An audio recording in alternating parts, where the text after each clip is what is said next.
Il y a une autre question qui se pose, et je vais me tourner vers Guy Valencien, à partir notamment de son expérience de l'hôpital.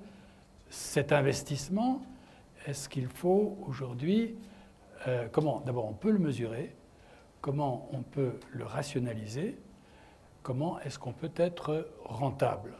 Et on va prendre l'exemple de l'hôpital, puisque je crois qu'un de vos idées, c'est que l'hôpital peut être rentabilisé, rentable, comme une entreprise industrielle. Sur les investissements, je voudrais dire juste un mot sur ce qui s'est passé ces 30 dernières années. Quand on regarde en 1983, il y avait 16 000 praticiens hospitaliers en France. Il y en a maintenant 40 000. Donc le pays, chaque année, a injecté 1 000 médecins hospitaliers publics de plus. En 10 ans, ce sont 100 000 personnels paramédicaux qui ont été injectés dans les hôpitaux. Le plan Hôpital 2007, ça a été 10 milliards de mis sur la reconstruction. Il n'y a pas un hôpital sans grue en France actuellement. Ils sont tous en travaux. Simplement, on n'a pas calculé que la clientèle ne venait pas plus. Donc on n'a pas joué un vrai rôle de manager, de prévoir. Il n'y a pas eu de business plan. On a créé des cathédrales et puis il n'y a pas plus de malades. Et enfin, le plan 2012 est de 10 milliards sur l'investissement en informatique, car les hôpitaux ne savent pas ce qu'ils font. 30% des hôpitaux actuellement ont une comptabilité analytique. Donc vous ne savez pas ce que coûte l'heure de salle d'opération. Et si vous savez qu'une heure de salle d'opération, là où je suis, est à 600 €, quand vous perdez 1 heure à 1 heure et demie de changement entre deux malades, sur 15 salles d'opération, vous perdez 10 000 € comme ça au milieu de la journée. Quand vous multipliez ça par le nombre de jours et de mois, vous arrivez à des 200, 300 000, 400, 500 000 € de pertes ridicules pour rien. Alors que dans les cliniques, en un quart d'heure, on aura changé le malade. Donc il est indispensable que l'hôpital s'équipe d'outils qui lui permettent d'évaluer à la fois la qualité et son activité. Et ça, c'est en train de venir. L'activité se fait maintenant grâce à la tarification, qui est très critiquée par un certain nombre de mes collègues et que je crois saine dans le fond, parce elle oblige à la restructuration et à la remise en question de chaque poste à l'intérieur de l'hôpital, qui vivait sur la bienveillance. L'hôpital vivait sur la compassion, la bienveillance et le vibrionnisme ambiant. Quand vous regardez une visite hospitalière, c'est incroyable ce qui se passe. On arrête l'infirmière dans son métier pendant 1 heure et demie.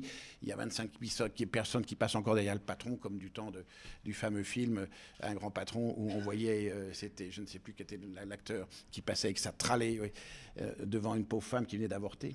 Et on en est là encore. Donc une production très artisanale, individualiste, presque narcissique, parce que d'un service à l'autre, on ne va pas céder. Il n'est pas question qu'il y ait de projet médical véritable. Chacun regarde ce qu'il fait et cherche à piquer un peu de personnel aux voisins. Donc il n'y a pas de véritable organisation à l'hôpital. Et c'est ça qui est dramatique, car l'argent, en gros, est là. Et si on voulait bien réorganiser, on pourrait il faudrait le faire en améliorant la productivité. Et pour cela, ça passe par les indicateurs de qualité. Savez-vous ce que fait un CHU actuellement ? Un rapport vient de sortir de l'Agence technique d'information hospitalière par Marion Mandelson, qui nous a été donné à la commission de réforme sur les CHU. La nouvelle classification classe les malades, les séjours, en 4 catégories, de 1 à 4, la 4 étant la catégorie des malades qui ont le plus de comorbidités, qui sont les plus graves. Quel pourcentage les CHU font-ils de malades classe 4 ? 5%. Le CHU est un gros hôpital de proximité. Et en même temps, on voit des Carhaix ou des Sainte-Afrique qui veulent être des CHU avec toute la panoplie des technologies modernes. Donc c'est là où je suis un défenseur, je suis désolé de le dire, de la loi en ce qui concerne la réorganisation des process de soins en partant des maisons de santé où seront regroupés les généralistes et les personnels dédiés, notamment ceux qui nous manquent tant, ce sont le niveau master, que j'espère voir créé dès l'an prochain, puisque le président de la République l'a dit, c'est non pas l'infirmière, mais l'assistante, les assistantes sociales, les orthoptistes, les orthophonistes, les psychologues. C'est une trentaine de personnes dans ces maisons de santé qui vont permettre de réhabiter les territoires, car à partir de là, pourront se balader des cabinets mobiles. Et grâce aux moyens de télétransmission, dans la ferme la plus reculée de France, on aura le soin le meilleur. C'est un problème d'organisation, et j'avoue que les professionnels que nous sommes sont très en retard, ont tendance pour la plupart à refuser cette évolution, ayant peur de perdre leur pouvoir. À partir de là, vous avez les hôpitaux de proximité qui seront les hôpitaux où on décidera si on peut traiter l'urgence sur place ou s'il faut l'envoyer ailleurs. Vous savez qu'actuellement, le ministère travaille sur toute la réforme des routes d'hélicoptères, sachant qu'aujourd'hui, grâce à un GPS, l'hélicoptère peut passer de jour et de nuit sous les fils électriques, sur les fils électriques, à droite ou à gauche. quand il a une route qui est bien tracée. Et les expériences faites par le SAMU montrent qu'on peut faire de l'hélicoptère, quel que soit le temps quasiment. Il faut que ça souffle à force douce pour que le gros frelon n'aille pas à Ouessant. Ça arrive une fois tous les 15 ans. Troisièmement, vous avez ensuite les hôpitaux de recours, les CHU, qui doivent se préoccuper de ce qui est complexe, de ce que ne savent pas faire les autres, des transplantations et autres, et de ce qui est complexe. Et c'est ça l'intérêt d'une réorganisation. Et je ne comprends pas pourquoi il y a eu je dirais, cette manifestation insensée qui était disparate, puisqu'on allait des ultra-trotskistes aux ultra-libéraux, sans aucun projet alterne. On a eu un défilé de collègues râleurs. Bon, très bien. Moi, ça ne me satisfait pas du tout, parce qu'il est hors de question de freiner. Si on freine, c'est l'hôpital qui meurt, car les cliniques sont prêtes, et elles ont raison, elles sont prêtes à assurer la médecine. Elles ont déjà pris 70% des parts de chirurgie, elles vont s'occuper de la médecine en salariant les médecins, parce que l'acte médical n'est pas très payé, mais elles pourront le faire. Elles feront de la réa, elles feront de l'urgence, elles feront tout. Moi, je n'ai rien contre. Le problème, c'est un vrai choix. Et pour l'instant, voir un certain nombre de praticiens, notamment parisiens, refuser les évolutions nécessaires, tout ça au prétexte d'une discussion infernale de savoir si on doit avoir la signature conforme entre le directeur et le président de la commission médicale d'établissement, m'apparaît minable. Absolument minable. L'enjeu n'est pas là, il est vraiment à la restructuration. L'évaluation, elle se fait comment? Vous avez, grâce à ce que l'on mouline tous les jours dans les ordinateurs des hôpitaux et des cliniques, l'Agence technique d'information hospitalière a des millions de données. Elle peut les sortir comme elle veut. J'ai été de la voir et j'ai regardé, je l'avais déjà sorti, le taux de mortalité par prostatectomie radicale en fonction du nombre de patients traités dans un hôpital ou une clinique. Quand vous êtes à moins de 50% de malades par an, tous chirurgiens confondus, pour faire une prostatectomie radicale pour cancer, vous tuez 3,7 fois plus de malades que quand vous en faites plus de 100. Ça a été évalué sur 100 000 cas. C'est une étude que seule la France est capable de faire, car nous avons cet extraordinaire outil qui n'est pas assez utilisé pour nous évaluer.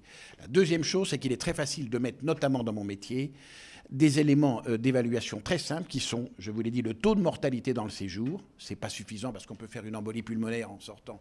Tant pis, c'est déjà ça. Le taux de reprise opératoire pour complications.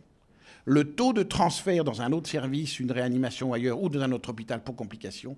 Et avec ces trois items-là, vous aurez déjà une photo très nette de ce qui se passe dans le pays. Et il y aura sans doute, je dirais, des morts, c'est-à-dire qu'il y aura des endroits qu'il faudra fermer. Et il faudra fermer en remettant les personnels là où il y en a besoin.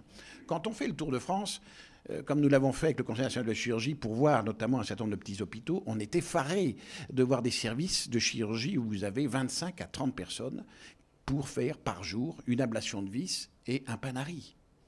Alors on est bien là. C'est là où sont toutes les infirmières IBOD, c'est-à-dire les infirmières spécialistes penseuses, et c'est là où sont toutes les auxiliaires anesthésistes, parce qu'il n'y a rien à faire. C'est ça qui est dramatique. Donc l'important est de restructurer, de remettre en ordre ce système qui est bon. Hein. Il est bon, j'en suis d'accord, mais qu'on le réorganise. On a l'argent pour le faire. Il n'y a pas besoin de tellement de mettre plus. Il faut vraiment augmenter la productivité de l'hôpital. Sinon, il va finir, lentement mais sûrement. Alors, plusieurs réactions. Philippe Aghion. Moi, je sais que pour ce qui est de... Je me suis demandé si l'opposition ne venait pas, mais je ne sais pas. Là, je pose une question. Hein, donc là, de la chose suivante. Est-ce qu'il n'y a pas eu... Je sais que c'est un gouvernement qui veut beaucoup réformer. Mais moi, je vois... J'ai bien suivi ce qui est passé dans l'éducation supérieure. Pourquoi ça n'a pas marché? L'idée de l'autonomie était une très très bonne idée. L'idée de l'évaluation était une très bonne idée. Qu'est-ce qui n'a pas fonctionné? Il y a eu deux choses qui n'ont pas fonctionné dans l'éducation supérieure. Je voulais savoir s'il y avait quelque chose de parallèle dans la santé. Un, on n'a pas mis assez de moyens. Moi, j'ai toujours pensé que la manière de réformer l'éducation supérieure, c'était de dire on ne touche pas aux acquis, mais on va mettre des moyens supplémentaires. C'est sur l'utilisation des moyens supplémentaires qu'on va introduire la concurrence, l'évaluation, etc., pour petit à petit faire changer le système de manière consensuelle. Et puis, je crois qu'il y a eu un grand défaut dans la réforme de l'éducation supérieure, c'est-à-dire quelque part, on a l'impression que le président de la République il a une vision des préfets. Je désigne des préfets. Alors, en éducation supérieure, le préfet, ça sera le président de l'université. Et on a maintenant des présidents d'université tout puissants qui n'ont aucun checks and balance, ils sont contrôlés par personne.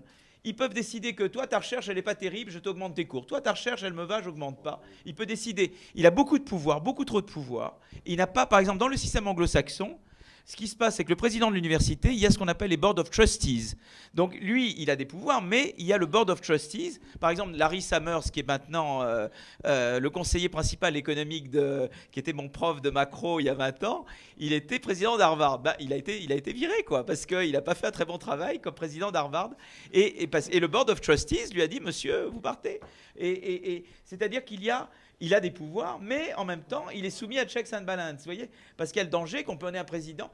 Et alors, je n'ai pas du tout suivi la réforme, mais je crois qu'en partie, la réforme Pécresse s'est heurtée à des grandes oppositions, parce qu'on a donné trop de pouvoir. Tout d'un coup, le président de l'université peut dire, toi, ta recherche, elle n'est pas terrible, je te donne 3 fois la charge de cours que tu as, toi, ça va.